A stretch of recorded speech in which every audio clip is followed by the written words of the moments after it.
Good afternoon, everybody, and thank you for joining me for this video. Joe here with Tufel Gun and Armory, and today's video is going to be our third video assignment for FTH 223, which is the hammer-fired subcourse of the Handgun Specialist curriculum at Sonoran Desert Institute. Today is April 8th, 2026, about 12:45 in the afternoon, and we're going to be doing three things today. We're going to be doing component drawings for reverse engineering purposes. We're going to be talking about headspace measurement and articulating necessary skills.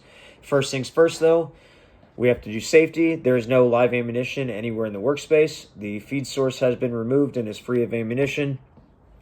And the chamber has been visually and physically inspected, and there is nothing in the chamber. So this firearm is safe and ready to work on. So the first part of this video is component drawings. You're basically going to take your digital caliper and you're going to get super precise measurements of our three components, which is the recoil spring guide, the firing pin, and the extractor. And then you use those to sketch a scale drawing with the measurements included onto your pad of paper.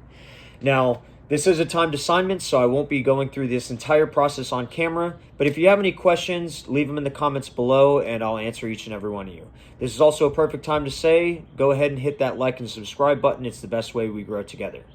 That being said, I'll be right back.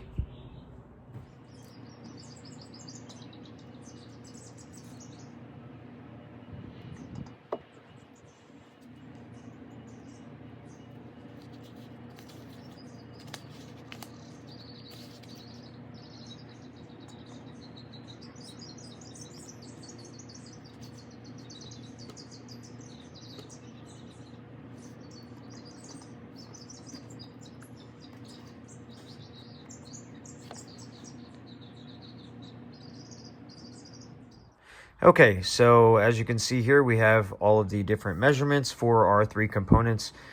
You have the length and the width of the head on the recoil spring guide, as well as you have the measurement of the shaft.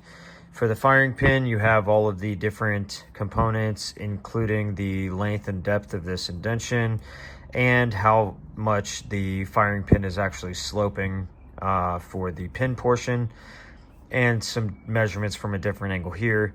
You also have the same kind of thing for the extractor with the length and depth of the actual claw from the extractor, as well as different angles and some critical measurements to include the diameter of the circle and how far it is from the center of the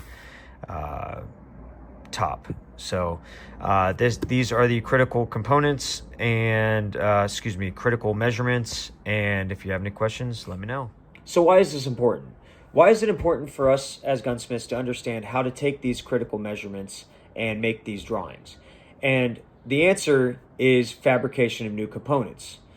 You might one day be working on a firearm that doesn't have parts readily available. Maybe the firearm's not made anymore, or maybe it's just an uncommon firearm. And in that case, you might have to fabricate new parts. So, for example, I'm working on a Taurus Model 80 right now that I have to replace the center pin. All of my normal avenues for parts replacements, as far as purchasing them, have been out of stock for quite some time. So I've been experimenting with other parts from similar models to try to find one that fits these same measurements that I've taken for that center pin. And knowing and understanding how to take these measurements and how to make these drawings can help you in that journey for those parts replacements or fabrication. The final part of this video is understanding headspace and how to measure it. So headspace is important because it can be a huge safety issue and could make for a very bad day if your firearm is not properly headspaced. And essentially what happens is, if there's too much headspace, the primer, when it is struck, is going to cause that powder to ignite. And that ignition, because there's an excess of room, is going to allow the cartridge, or could allow the cartridge, to expand to a point where it cracks and the cartridge itself fails.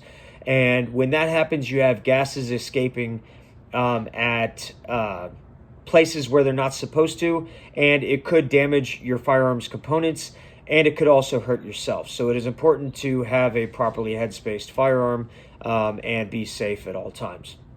So with that being said, you have your 2 gauges. You have your go and your no-go gauge. And your go gauge, when it's inside the chamber, should be able to operate properly and actually move up into that locked position to where it doesn't move. And your your no-go gauge is going to stay somewhere around here and is going to be able to move back and forth freely because it won't have the space, it won't have the clearance to actually move up into that locked place.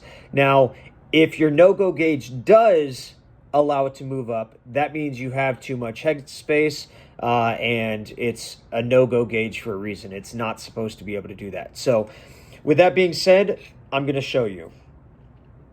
So with the no-go gauge, just slide it up here into the chamber.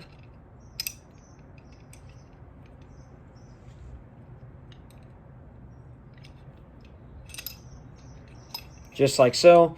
And we're going to bring it back and move it behind the extractor. It's just easier that way. And as you can see, it will not move up, and it actually just fell out. But it will not move up into that space. Now, with the go gauge, we're going to do the same thing. And it is going to move up into that space. And as you can see, you can't move it forward from that locked position. So this firearm is properly head-spaced, and we are good to go. Thank you for joining me for this video. If you like what you saw, go ahead and click that subscribe bell. And until next time, I'll see y'all later.